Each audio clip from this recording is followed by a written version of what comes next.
Hey, folks, welcome to another episode of the Mañana No Mas podcast.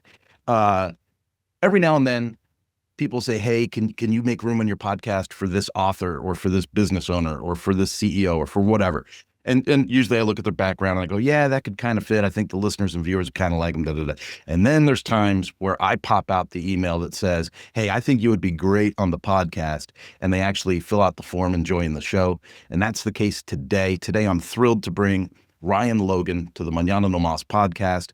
I know Ryan through my work at Lifter LMS and through InfluenceWP, but it turns out he's got a big history in WordPress, and it's really great to have him on the show.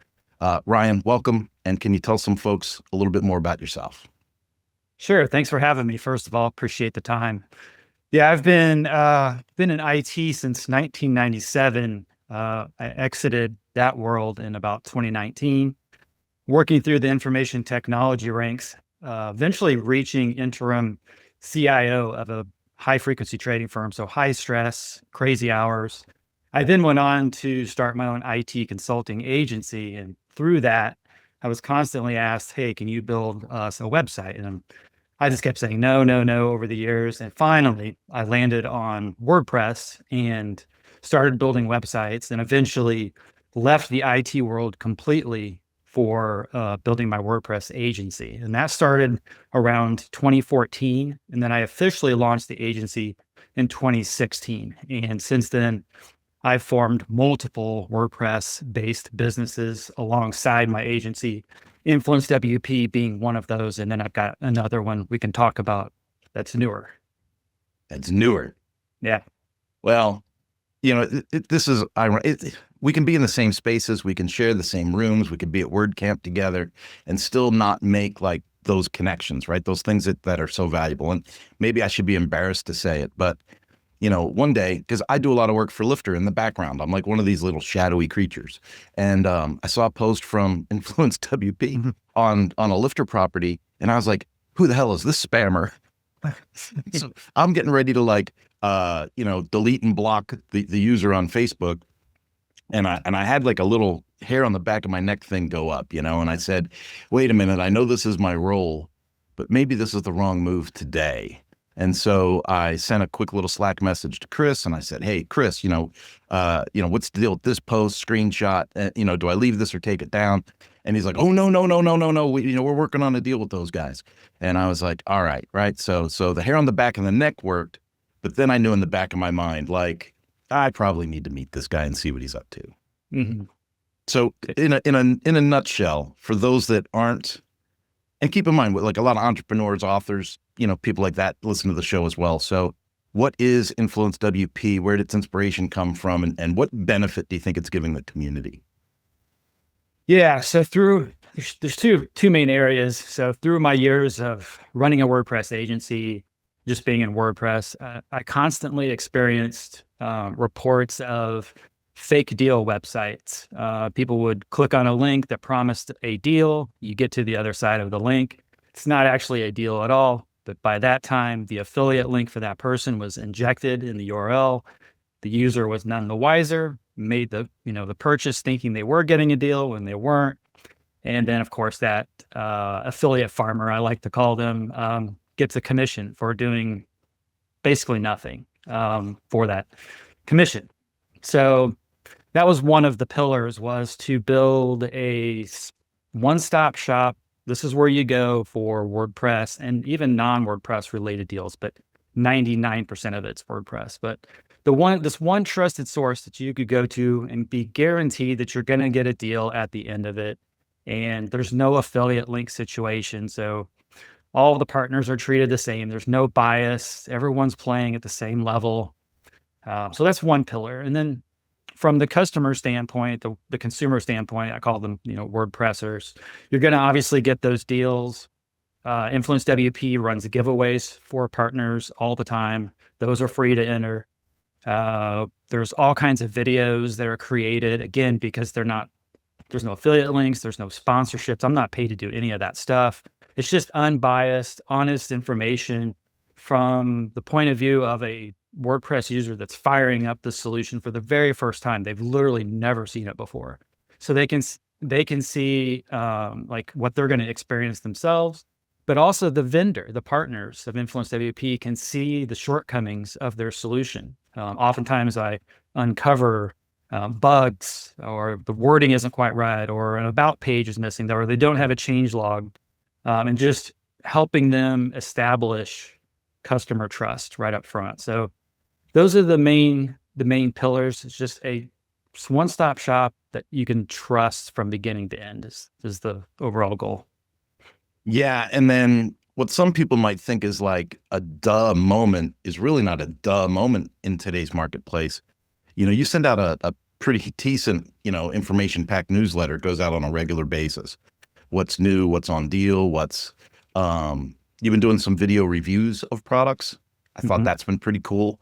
I'm a person, so like Fluent came out with Fluent Cart, and then we had done some recent work with Fluent Community, and then I'm a Fluent CRM and Fluent Form user, and so it just becomes like all of a sudden we're a Fluent house, right? We have all these things.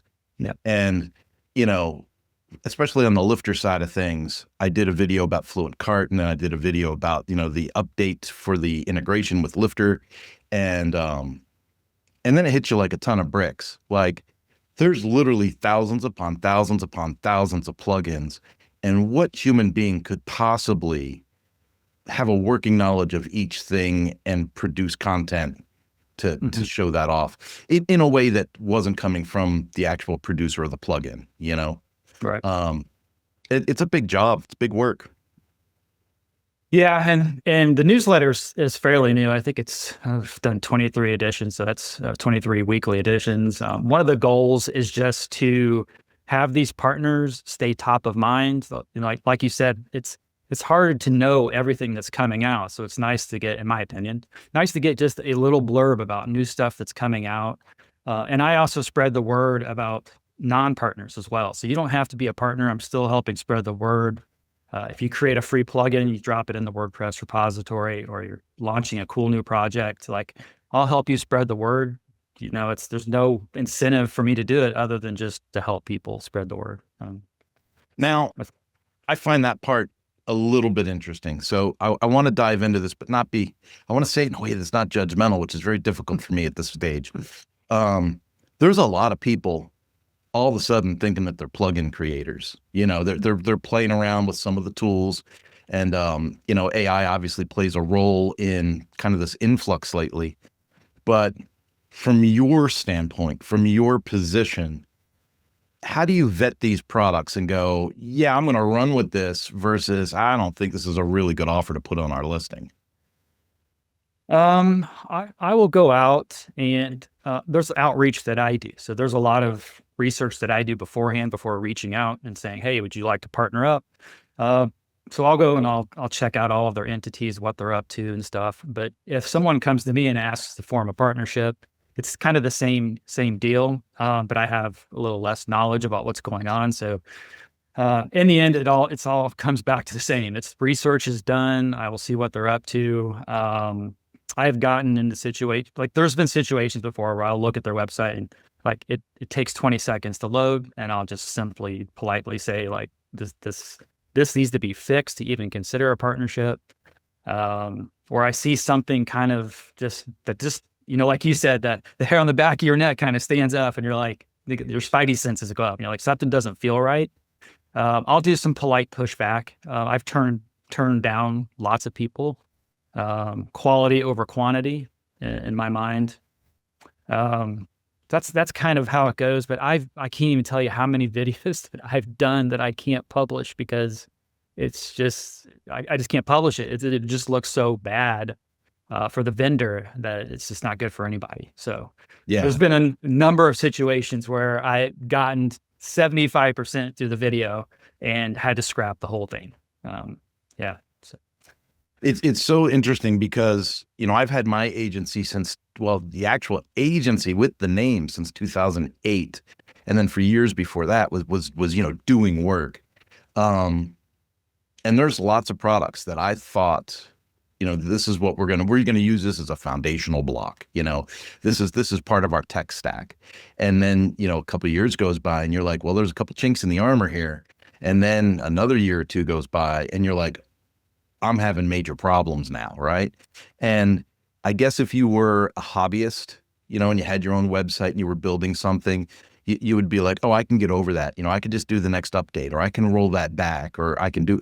But when you're an agency and you're supporting 30, 40, 50, 150 websites, and you've got these kind of foundational tools that start to fail, that's a much different looking picture.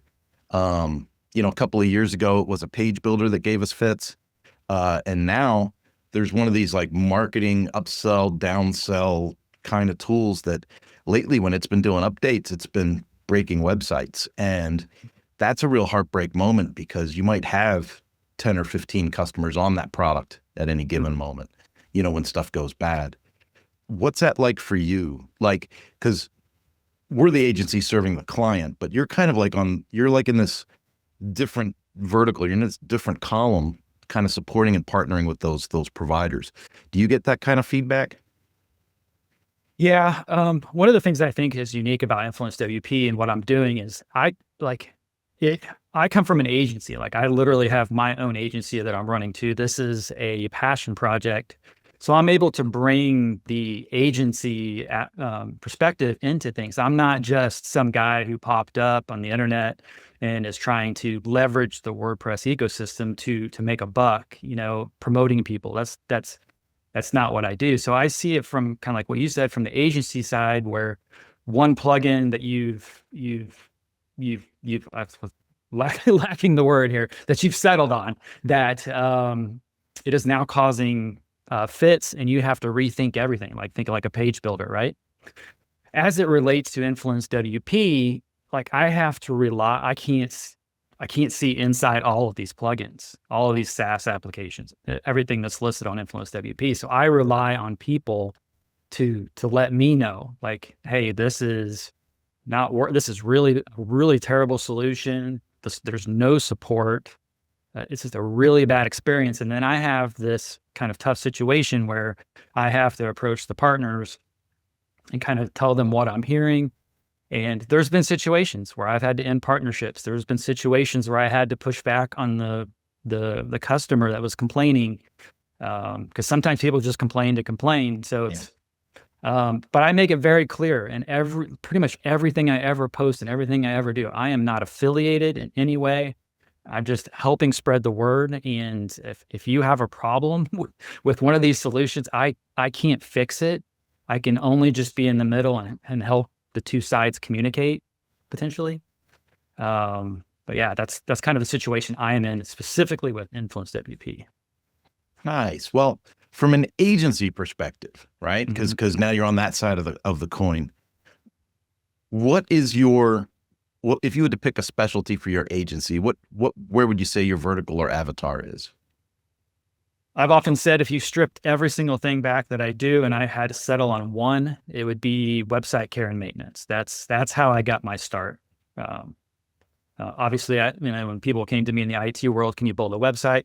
Yeah, I built it, designed it, all that stuff. I was a rookie, but I think it was my IT background that was like, I really love like the support, the maintenance, the updating, doing things the right way, and really looking after the clients and the customers. Like, that is my favorite aspect. I am visual though, even though I come from the IT world, I am still more creative than I am analytical. So I could easily retire and be a painter. That's how much I love design and visuals. So it's tough because I really want to say design is the main thing, but it's got to be the maintenance and the care. And I think that comes from all my years in IT of just like, you wouldn't have a job if you were bad at communication, if you were bad at supporting the people in your company. These are very high-end companies that I worked for, where billions and billions of dollars were being transacted. So you couldn't afford to be a terrible communicator, bad at support, things of that nature. So I think that's ingrained in me. Yeah. Yeah. It's funny you mentioned painter. I could retire and become a painter too, but I'm a different kind of painter. Like, I love doing design. Like, I painted my office, painted the office, redid the office. I could paint, I could be a house painter, but I am not a graphic artist type painter. Like for me to imagine something and paint a picture of it would be disastrous. Um, when it comes to the maintenance, and this is interesting to me. I watch a lot of Kevin Geary's content, and because I'm an etch person and all that. So at least I'm trying to be an etch person. I'm trying to figure some of those things out. You and me both. It was interesting. People like Chris Badgett, like Jonathan, like people in the space, they were regarding me like some kind of an expert. And it was a little bit weird, like a little imposter syndrome, right? And there were times where I was a really great problem solver. And I thought, and just when I thought, I am getting pretty good at this, I'm in my 50s, I've paid my dues. Maybe I do know what I'm doing. I sign up for Etch, on the early bird deal, right? Sight unseen, take my money. And then he comes out with this thing and it's like all CSS and HTML. And I'm, whoa, wait a minute. This isn't what I thought it was. And then we got rid of the style element. I was like, oh man, now I really do have to learn this stuff. But it's been interesting. I changed my, I really rabbit trailed myself here. I'm sorry. But I changed the Mañana No Mas website, and our page speed, Google page speed report went up like 20 points going from bricks to etch. And I was like, wow, like I knew there might be a little difference. I didn't think there would be that big of a difference.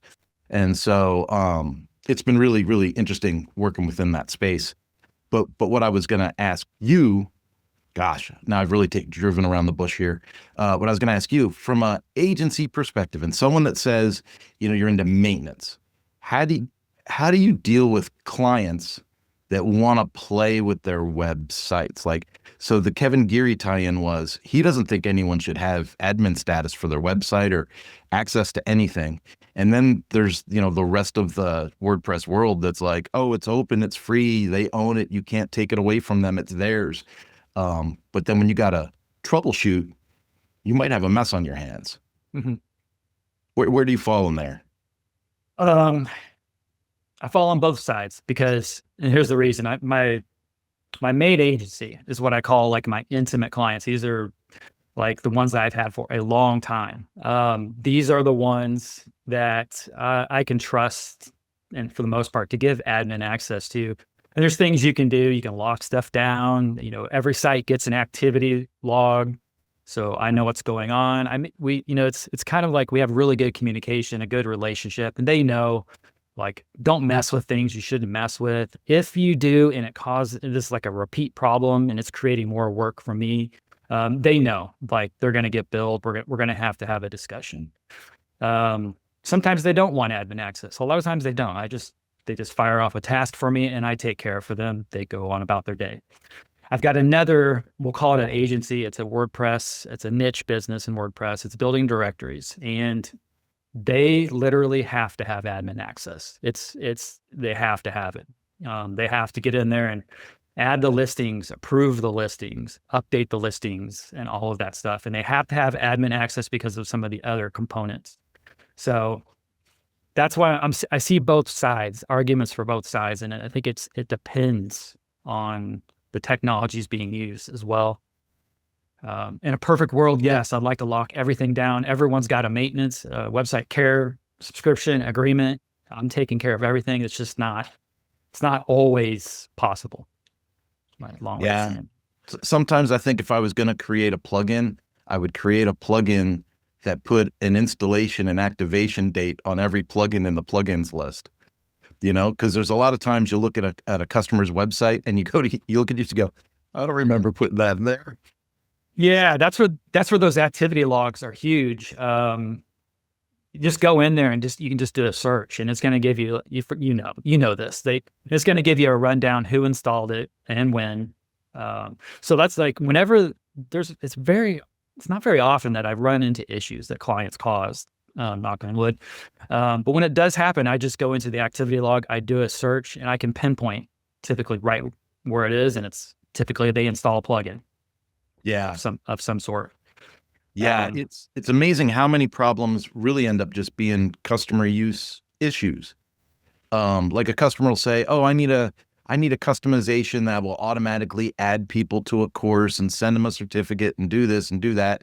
And so you build that, because that's what they say they want.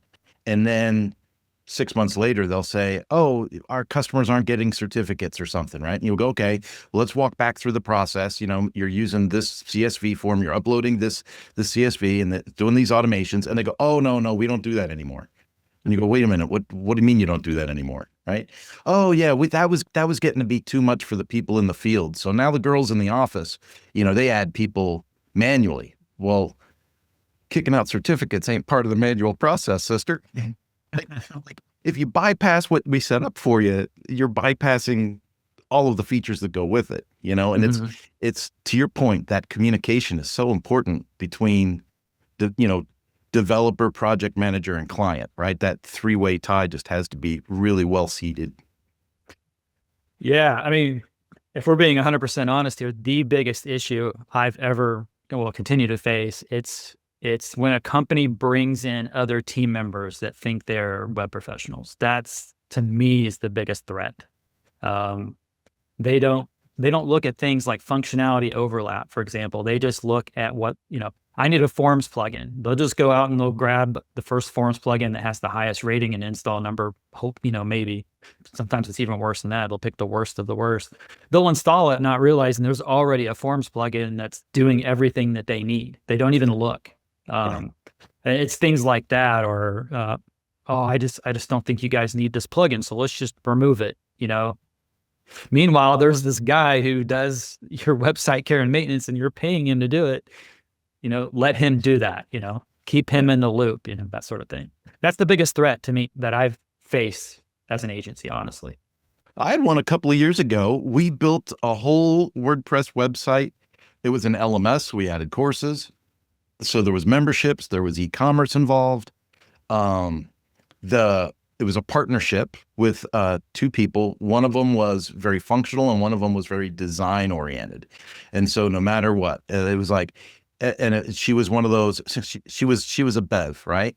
Everything had to be bigger. Can the logo be bigger? Can the text be bigger? Can the headlines be bigger? Can the text be bigger? I'm like, if we make everything bigger, nothing, you know, but we got through that, months of getting it done, getting it ready to go. Different levels of tiered memberships. I mean, it was just like, you guys are overkill there's no traffic in this website yet, right? They launched the website and then they hired a marketing person, and that marketing person goes, I really like Squarespace. And they literally unwound everything and jumped everything over to Squarespace. And they loved me. In fact, they kept me on as a consultant after they did the move, because they wanted, you know, leadership and business consulting. And so I thought, what a strange adventure. You paid our agency all that money to make you that WordPress developed website. You had ownership, and then you jumped to Squarespace and you paid twice as much to get half the features. And because the marketing girl said it was easier to promote the Squarespace site and it was easier for her to work with. Yeah, that's bizarre stuff. But to your point, you never know who's going to join the team. Yeah, and unfortunately, those who do website care and maintenance are often looked at as the commodity in the cog in the wheel. Like, Yeah, the marketing often rules.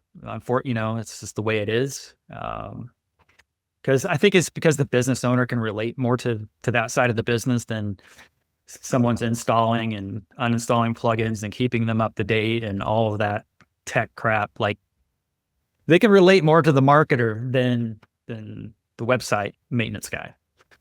So well, I think that's true in almost every industry vertical that you can think of, right? Because you might not know this, but my main verticals for business aren't even in the web space. I make more funding in the power sports space and in the marine space with people that sell boats.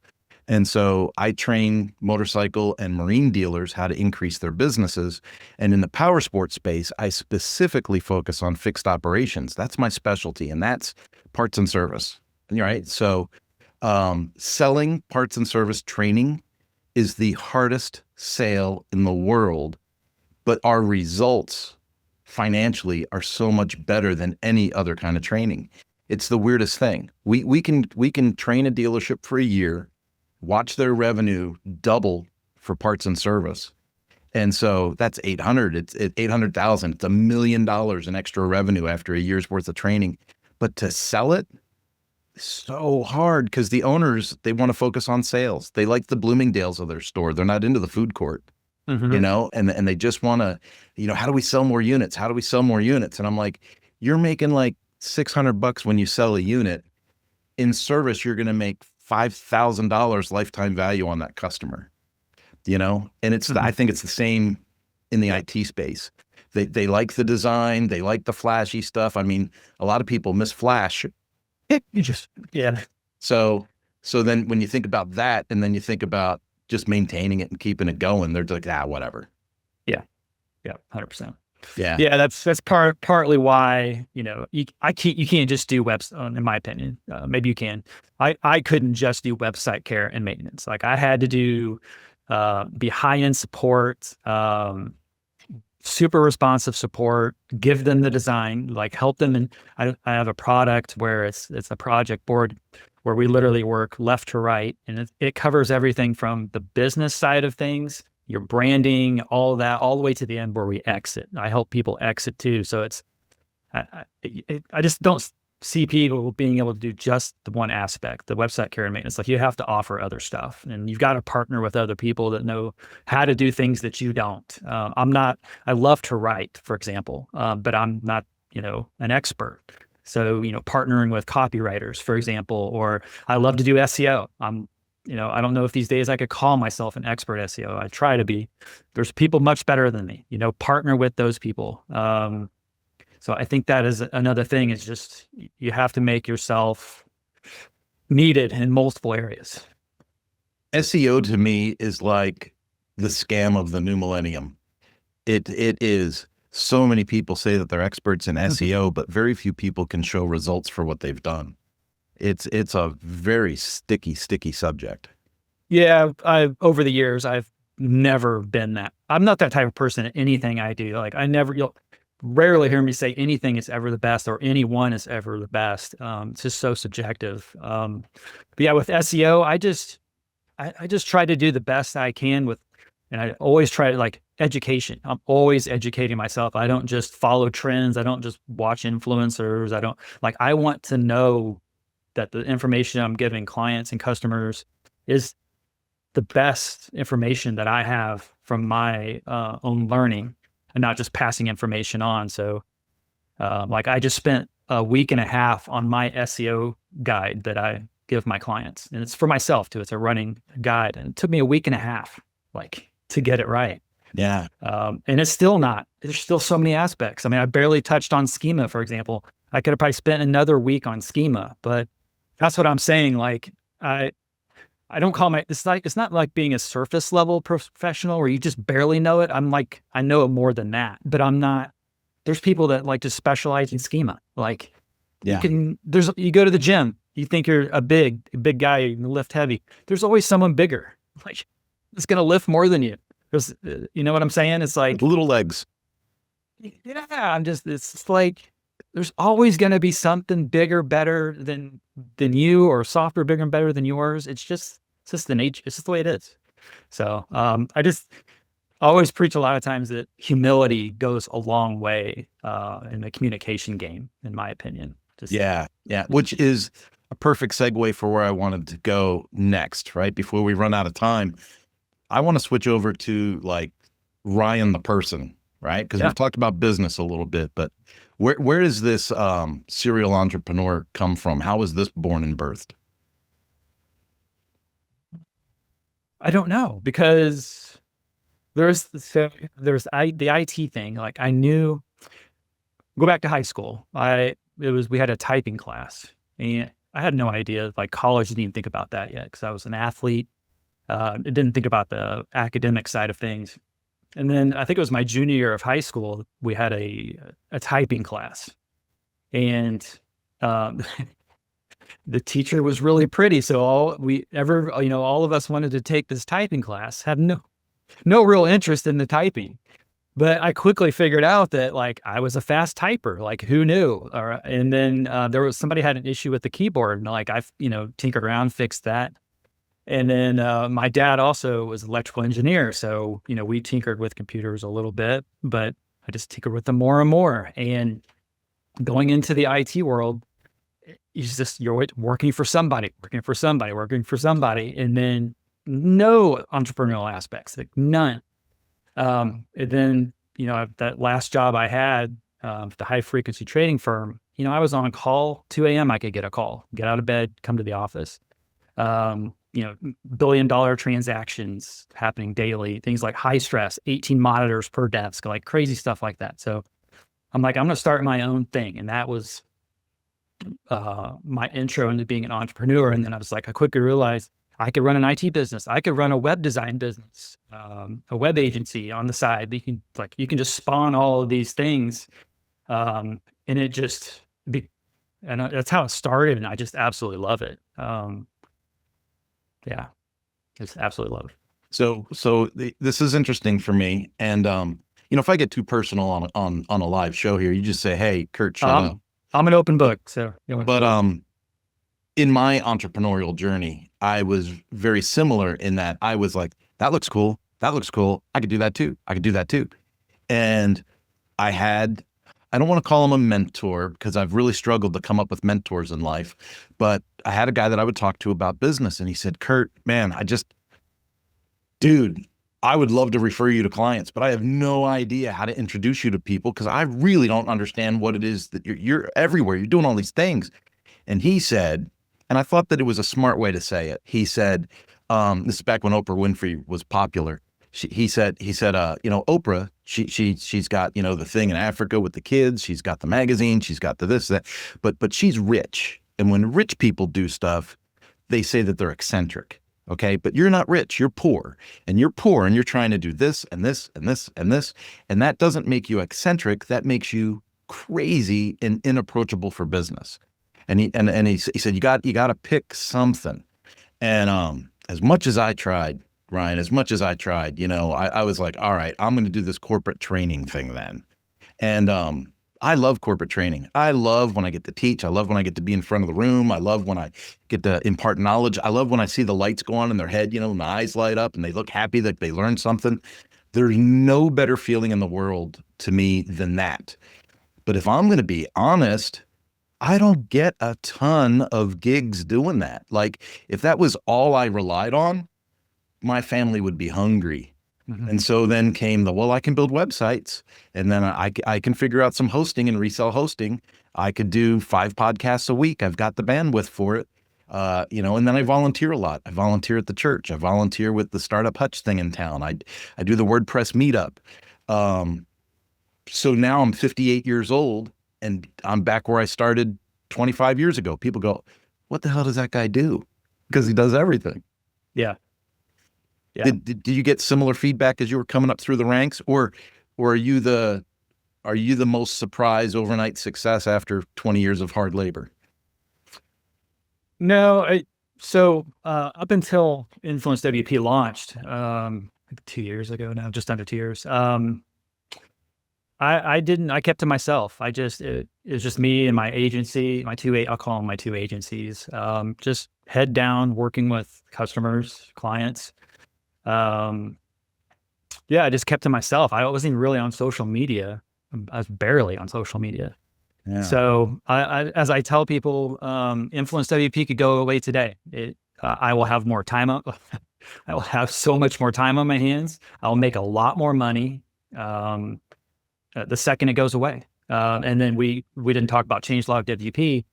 That's a new project that could bring money in someday. Maybe it won't. Both of these are currently passion projects just to help people in WordPress, and they are my way of giving back to WordPress, which has afforded me a great life. All I've ever asked for the InfluenceWP project is to help me keep the lights on. Literally, it's not supposed to be a moneymaker. Maybe way down the road it is.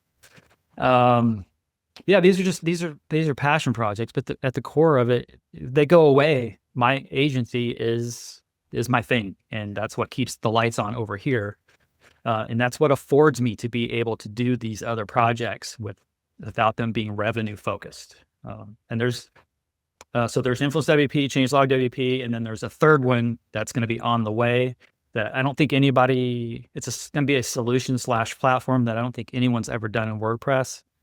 That one is just going to be financial focused. I'm partnering with somebody, and he said right off the bat, this is not going to be a passion project, Ryan. This is going to be, we need to make, like, he sees the other stuff I'm doing. He's like, Ryan, we're not even going to release a free version. It's this, if I'm going to do this with you, like, this is a paid product day one. I'm like, okay, I get it. Yeah. It's so hard in the WordPress space. I just gave a talk at the Chamber of Commerce 2 weeks ago about the benefits of WordPress for business.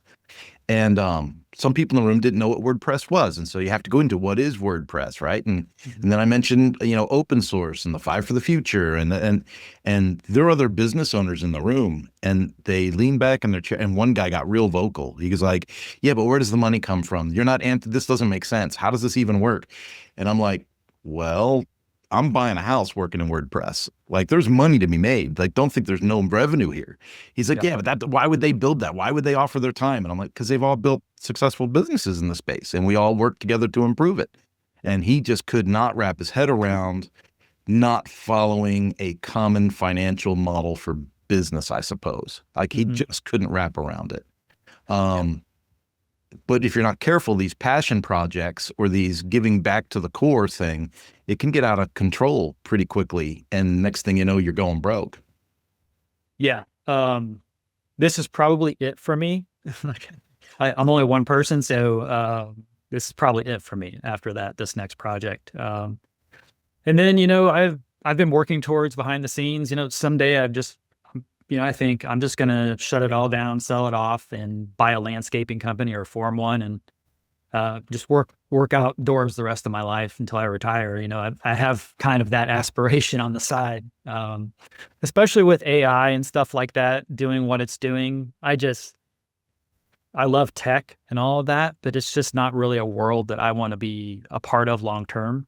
I'm an outdoors guy. Just like to drink craft beer and have my bourbon and sit outside with my dogs. And like, that's kind of the last half of my life, how I want that to look. I think you and I could be really good neighbors. Yeah, I have beer, dogs. I run a pretty mean smoker. I've seen that. I'm just a simple guy behind the scenes, a blue collar worker, if you will, that just happened to fall into WordPress and IT and loves this world. But like all day, like look to my left right here, my dogs are right next to me, and WordPress has afforded that life to me. So that's why I'm happy to give back. That is absolutely tremendous. Normally I give people warning, but man, you just really wrap things up so good. Besides the fact that you and I should sit around a fire someday and go, mate, do you go mountain biking? Funny you say that. I'm in the market for a bike. I used to a long time ago, but I'm trying to get back into it. I've never done anything big, just recreational stuff around here. But yeah, well, I am a mountain bike coach for a youth team, 6th to 12th grade now, and so rewarding to get kids out, get them on trail, watch them have fun and compete and all that stuff. So much fun. If literally, Kurt, if you said, Ryan, like, because I don't really go to a lot of places anymore. Like, I used to travel all over the place, but once I got the dogs and stuff like that, you got to get sitters, and the better half has her own schedule and stuff like that. So it's like, it's gotten tougher. But literally, Kurt, if you said, Ryan, just fly here and we will mountain bike, like, I'm the kind of guy that, like, yes, like, no questions asked. Like, I've literally invited people from WordPress to come over here. I've got a little parking lot to park their RV, and we'll go boating and stuff. Like, that's just the kind of dude I am, like, just a regular guy, trying to help people, meet people, all that kind of stuff. But literally, if you said show up, I'd be like, okay, tell me when. Are you going to press comp? No, probably WordCamp. Probably my first WordCamp. So I was thinking about going to press comp and I have a camper van, taking the mountain bike out there, because the mountain biking in Arizona is phenomenal. Yeah, Arizona was on my short list. I've ran the mountains there, like, literally ran the mountains. Yeah. Multiple times, multiple seasons, and awesome, just awesome. Yeah. Well, when you do go to WordCamp, hook up with Chris from Lifter. He's a big runner. You guys could go strafe the mountains with together. And, Yeah, I and, think and, and you can come meet me. I'll be sitting at the end of the trail with a cold beer and my mountain bike. yeah, that's probably my favorite part right there. Awesome.